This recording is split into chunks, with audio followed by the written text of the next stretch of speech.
Buenos días, mi nombre es Silvia Niño, estudiante de Uniminuto, y hoy nos encontramos con un compañero de la empresa Casarola SAS. Casarola es un restaurante de comida mediterránea con énfasis en italiana, ubicada al frente del Parque de Mosquera en Cundinamarca. Lleva en el mercado aproximadamente 21 años y cuenta hoy con 60 empleados tanto administrativos como operativos. Uno de mis compañeros se llama Jason Alarcón, que es la persona encargada del café, es decir, el barista. Eh, a es- bueno, Jason, entonces pues bienvenido a este conversatorio. Quisiera que les contara a las personas que nos están viendo cuántos años llevas y cómo ha sido el proceso. Bueno, primero que todo, mi nombre es Jason Alarcón. Llevo en total 2 años en la empresa. Yo llegué a la empresa primero a hacer prácticas de cena, en las cuales duré 6 meses. Después me retiré, hice estudios especializados en café y al volver ya me hicieron acreedor al cargo que tengo, que es estar pendiente de las máquinas de café y de todo lo relacionado a eso. También pues parte de mis funciones es ser pues mesero en lo mayormente posible. En este momento yo estoy contratado bajo un contrato, valga la redundancia, a término fijo, que es a un año. En cambio, cuando tenía mi etapa de pasante, tenía un contrato de aprendizaje que era no mayor a 6 meses y pues tenía sus prestaciones de ley, pero no son las mismas que el contrato a término fijo. Bueno, Jason, la idea de este conversatorio es brindarles información acerca del contrato de trabajo. ¿Qué le parece? Me parece pues sumamente importante saber sobre pues el contrato de trabajo, sobre qué influye en el trabajador y pues lo que tenemos que responder y lo que tenemos derecho a ser acogidos, ¿no? Bueno, Jason, pues le cuento que antes de realizar un contrato de trabajo se tienen que tener una etapa previa que se llama etapa previa a la contratación. Entonces, como el primer aspecto que hay que mirar es la necesidad de una nueva contratación. Entonces, ¿qué es la necesidad de una nueva contratación? Es cuando el empleador se da cuenta que necesita un empleado más, ya sea porque otra persona ha renunciado, porque hay mucha gente que están manejando pocas personas y por eso necesita contratar a otra persona. ¿Sí? El segundo aspecto es la definición del perfil de cargo. Entonces, ¿qué hace el empleador? Recibe ciertas hojas de vida, ya sea por diferentes medios, y escoge las mejores y los cita a una entrevista. En la entrevista, pues les hace preguntas acerca del cargo para ver cuál es el perfil que da, pues con el cargo que necesita el empleador. ¿Alguna vez había escuchado de eso? No, la verdad no había escuchado sobre eso.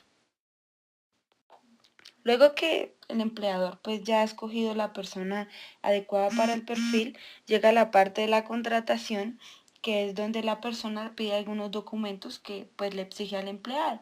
Dentro de los documentos que se deben exigir está el documento de identidad, tratándose de que no sea menor de edad y que tenga la autorización expedida por el Ministerio de Protección Social si es menor de edad, ¿sí? ¿Sabía usted que un menor de edad si no tiene pues el documento del ministerio podía trabajar? Eso sí lo tenía entendido y no, no se puede trabajar si no está el permiso reglamentario. También el empleador tiene derecho a exigir pues sus títulos profesionales.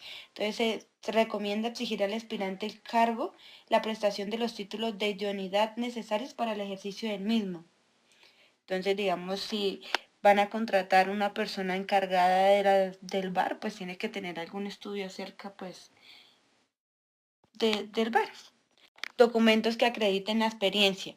Entonces, documentos necesarios para acreditar su experiencia. También es recomendable verificar dicha información antes de la contratación, porque muchas personas pueden poner pues en su hoja de vida ciertas cosas y realmente no son verdaderas. Entonces, el empleador debe verificarlas. Luego de que se piden los documentos, el empleador debe enseñarle a la persona que va a ingresar a la empresa el reglamento interno de trabajo y del reglamento de higiene.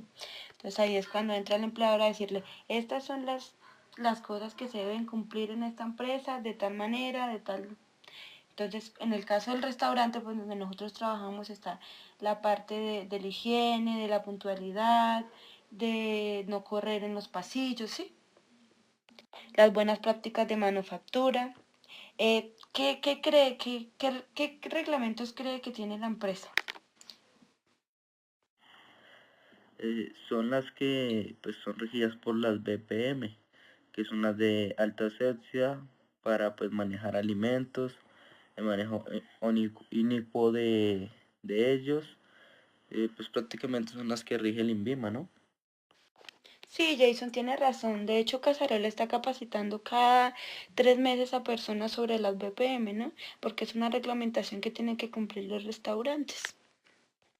Después de que se le enseña al empleado, pues, la parte ¿de qué? Del reglamento interno, viene la escogencia del fondo de cesantías. Entonces, el trabajador tiene derecho a escoger dónde quiere afiliarse, a qué fondo de cesantías quiere afiliarse, y pues dice que si el 31 de diciembre el trabajador no ha escogido el fondo en el cual le sean depositadas sus cesantías, el empleador hará tal escogencia sin perjuicio que el trabajador pueda trasladarse de fondo. Es decir, que el empleado tiene cierto tiempo para escoger dónde quiere que le consigne sus cesantías. Y en caso tal de que no lo haga, pues el empleador ya tiene la responsabilidad de hacerlo donde él desee. El empleado también puede escoger dónde quiere que se le consignen sus pensiones.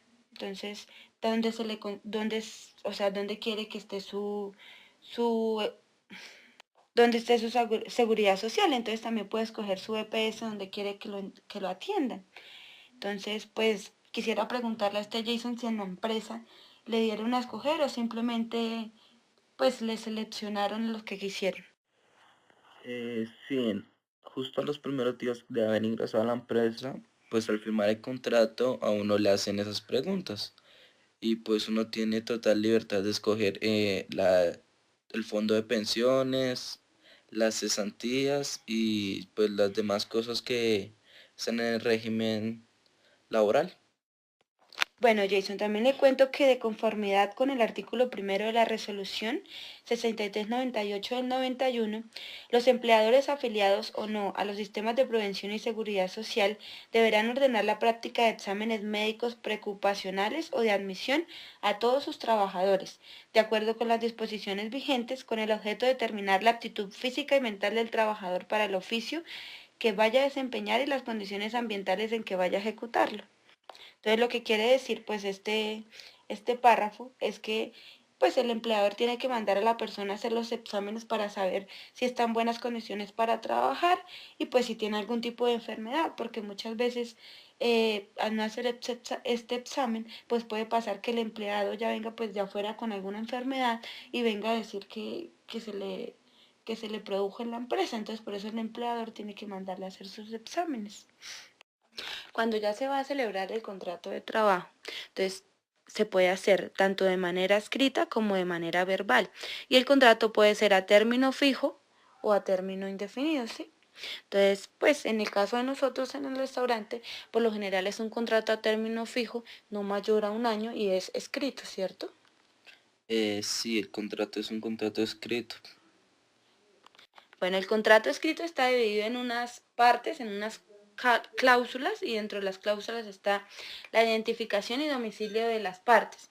Entonces, es decir, la dirección de tanto del empleador como del empleado.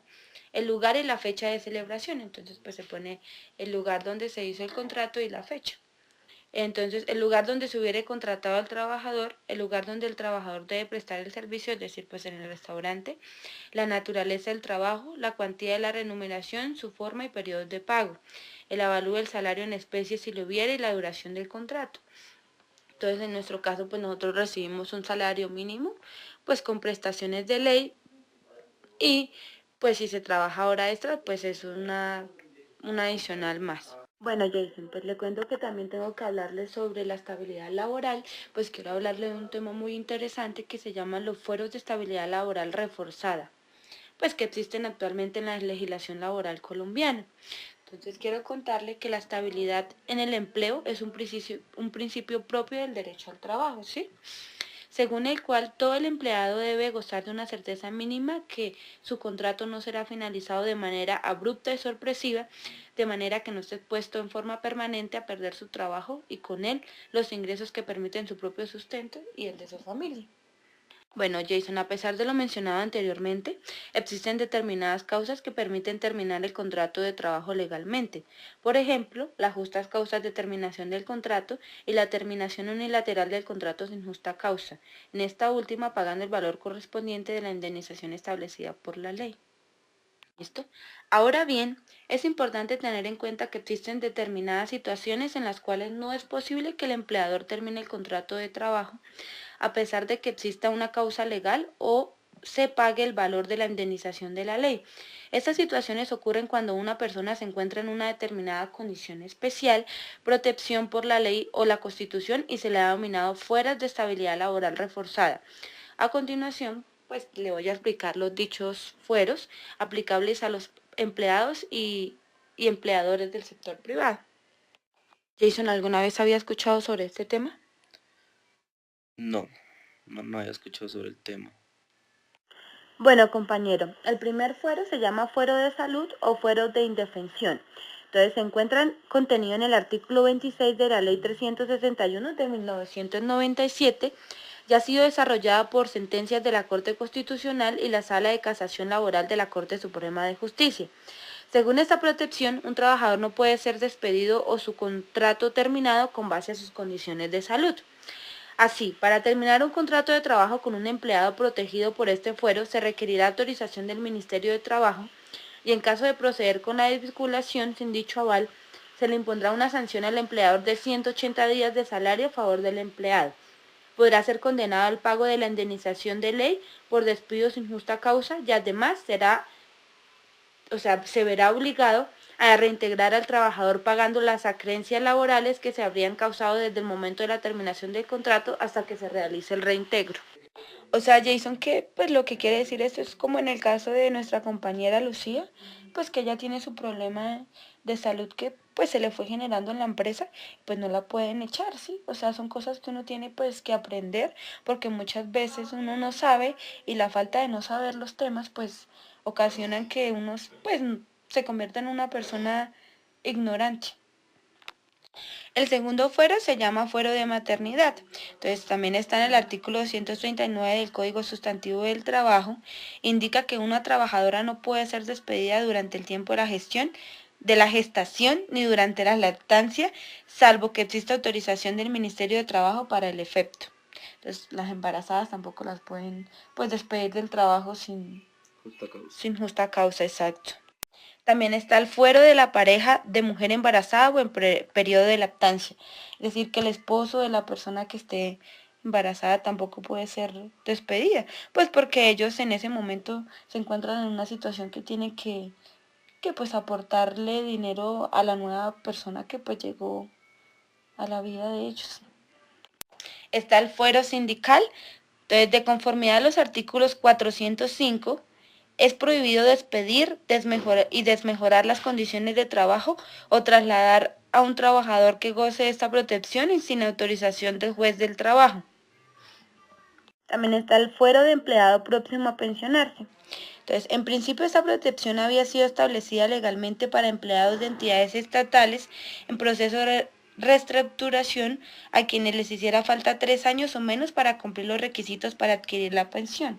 Posteriormente, a través de fallos de tutela, esta protección se amplió para servidores públicos en general que sean despedidos y que por esa razón padezcan una vulneración a sus derechos fundamentales.